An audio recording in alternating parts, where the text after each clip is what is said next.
Olá a todos, eu me chamo Guilherme Duarte Garcia, sou professor do Departamento de Inglês da Ball State University, aqui no estado de Indiana, nos Estados Unidos, e eu vou apresentar para vocês um livro aqui que eu acabei de lançar, chamado Data Visualization and Analysis in Second Language Research, publicado agora em maio pela Routledge. Então, para contextualizar a existência desse livro, eu falo bastante sobre linguística e dados. Eu sou um fonólogo, trabalho em fonologia e uso bastante análise de dados. E o papel da análise de dados sempre foi importante em linguística, mas ele cada vez está mais central na área. A gente percebe isso olhando para as publicações, para os materiais que são produzidos em diversas sub-áreas da linguística.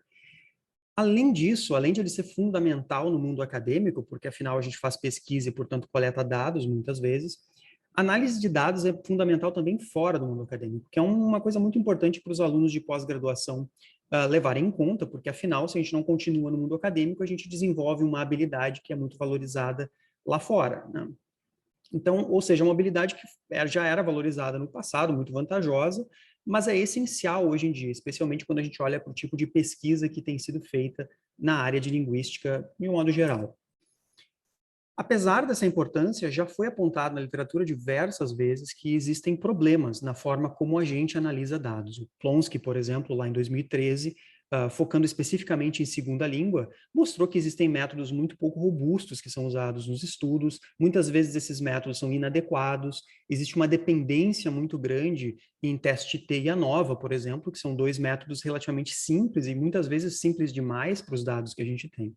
E além disso, existe uma exploração visual muito limitada. É muito comum a gente olhar para um artigo, ler o artigo inteiro e perceber que existe muito pouca demonstração visual dos padrões linguísticos que o artigo está tratando. E isso é um problema, porque aquilo que eu não enxergo, muitas vezes eu não consigo perceber da forma mais acurada possível para eu então partir para a minha análise estatística.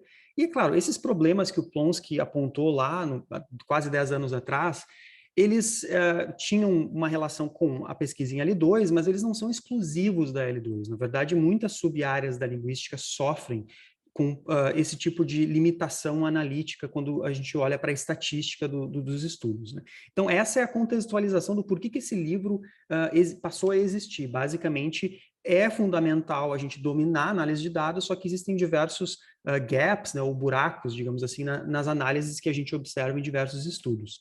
Então, nesse livro, eu trago uma forte ênfase em visualização. Eu, particularmente, gosto muito de gráficos, então eu foco muito em visualização de dados primeiro, e depois modelo estatístico, ou análise estatística. Especificamente, eu não foco em testes, eu não foco em ANOVAs. Em vez disso, eu olho para modelos estatísticos completos, né? Especificamente modelos simples, hierárquicos ou multinível, mas 3 tipos específicos de modelo: modelo linear, logístico e ordinal. E com esses 3 tipos de modelo, eu consigo basicamente analisar a maior parte dos dados que a gente coleta em linguística. Eu consigo analisar respostas contínuas, respostas binárias e respostas escalares ou ordinais. E, além disso, eu trago nesse livro um capítulo exclusivo sobre análise de dados em Bayes, que é muito, muito recente em algumas sub-áreas, especificamente no Brasil, e que está tomando uma força muito grande em algumas áreas, como psicolinguística e cognição. É um tipo de análise que já vem sido utilizada muito nessas outras áreas, e em linguística a gente vê alguns estudos, mas não muitos. E tudo isso no livro é feito a partir da linguagem R, que eu introduzo do zero, então não existe um pré-requisito, não precisa saber usar o R para conseguir acompanhar o livro. Todos os códigos do livro são detalhados para reprodução, e o livro também traz diversos exercícios a cada capítulo para consolidar aquilo que o capítulo traz. Então, aqui nesse link, vocês vão direto para o meu site com mais informações sobre o livro. Nesse link também tem um cupom de desconto, ou, se vocês preferirem, vocês podem usar o celular para seguir aqui o código QR, e ele vai jogar vocês para esse mesmo link aqui. O livro já pode ser adquirido na Amazon, na própria Routledge, em outras livrarias, e eu espero que ele seja bastante útil na pesquisa e no desenvolvimento pessoal e acadêmico de vocês.